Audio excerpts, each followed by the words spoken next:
Pag napatunayan po natin na totoo ang lahat ng ebidensya patungo sa lahat ng mga magnanakaw hanggang sa master, pinaka-master nila, ay kakalagkarin po natin sila sa kanilang mga upuan, sa mga aircon ng Kongreso, yung mga congressman na involved sa pagnanakaw ng ating bayan.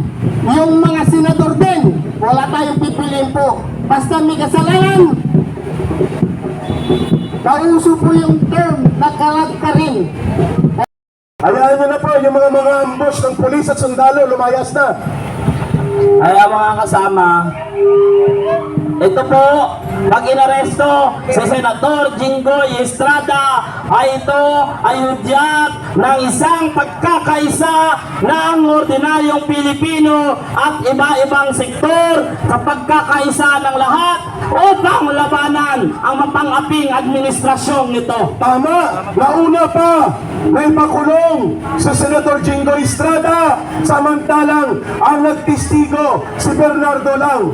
Pero ang daming testigo na nagtuturo kay Marcos at kay Romualdez, may isang kaso wala. Alam na natin, hokus-pokus. Dahil ang ombudsman ay instrumento ni Marcos at ni Romualdez para supilin ang paninindigan ng matitinong mga senador. Tama.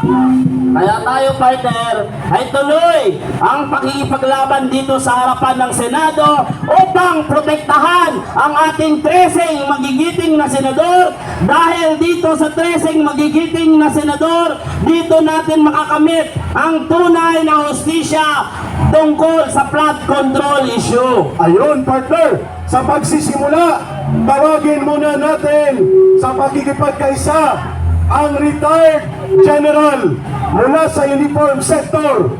At ito, Rose Pandaranx, at siya ay retiradong general mula sa hanay po ng ating uniform services. Walang iba kung hindi si General Warlito Pascual Salonga Daos. Tagaan natin ang dignidad ng Senado ngayon. Napipinto po ang pag-aresto sa bawat miyembro ng majority group. Ginagawa po nila lahat ng paraan para iwasan yung pagbubukas ng maleta. Dahil iniiwasan nilang mag-organize yung Blue Ribbon Committee. Pag nabuksan po ang Blue Ribbon, ang pag-imbestiga at ihayag ang katotohanan na lahat ng magnanakaw hanggang sa pinakapinuno,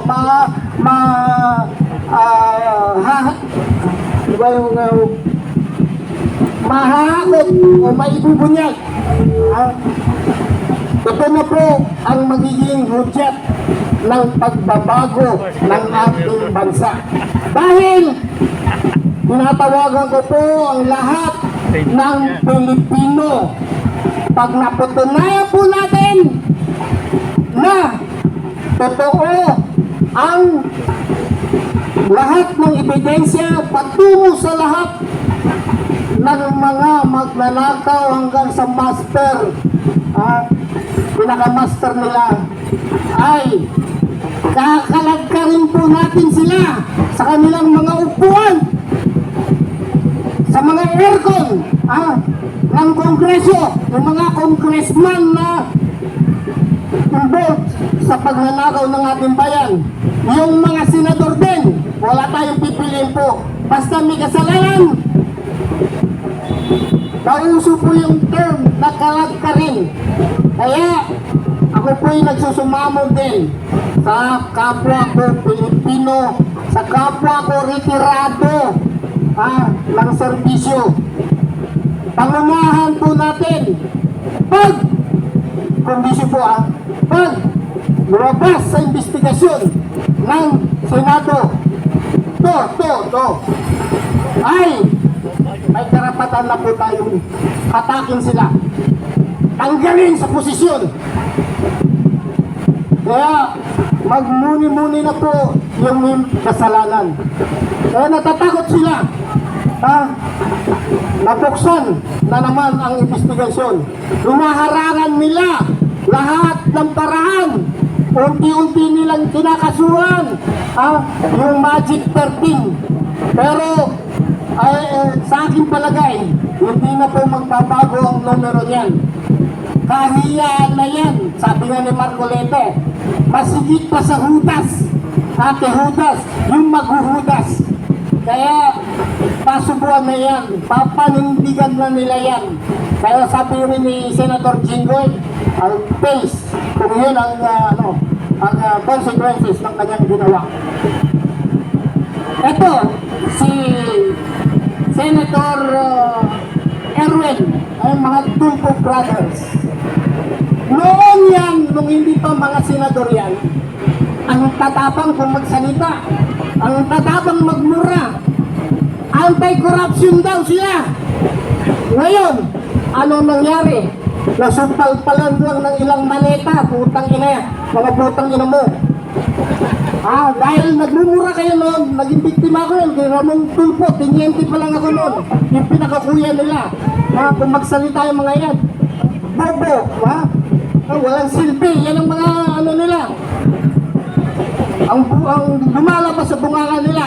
Pero ngayon, kayong Tulfo Brothers magmula sa kuya ninyo, mga putang ina nyo, sinusupal-palan lang kayo ng pera, nagbago ng ano nyo, kala ko ba ano kayo, matatapang kayo. Bakit tahimik kayo?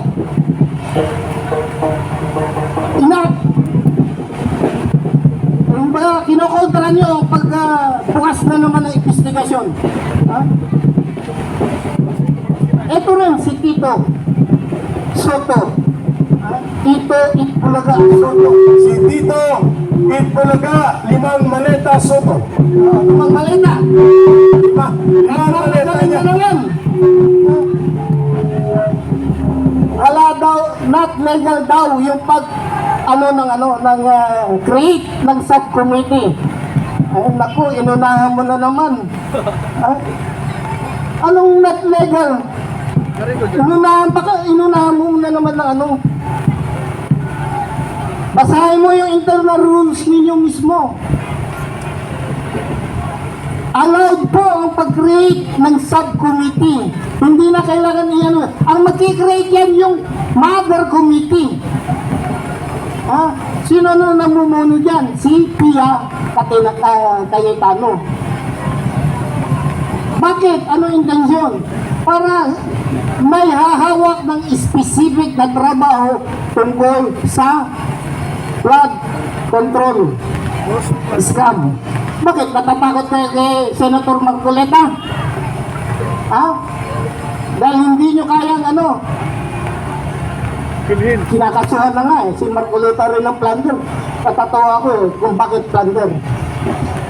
Ito, si Senator Lacson, idol ko noon yan pare-parehas na galing sa uniform. Ewan ko kung bakit nag-iba ng prinsipyo.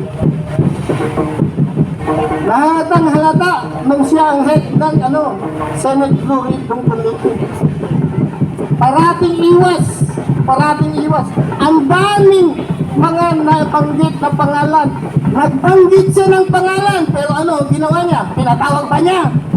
Wala, yung pala meron din bagahe. Sumakay pa sa helicopter.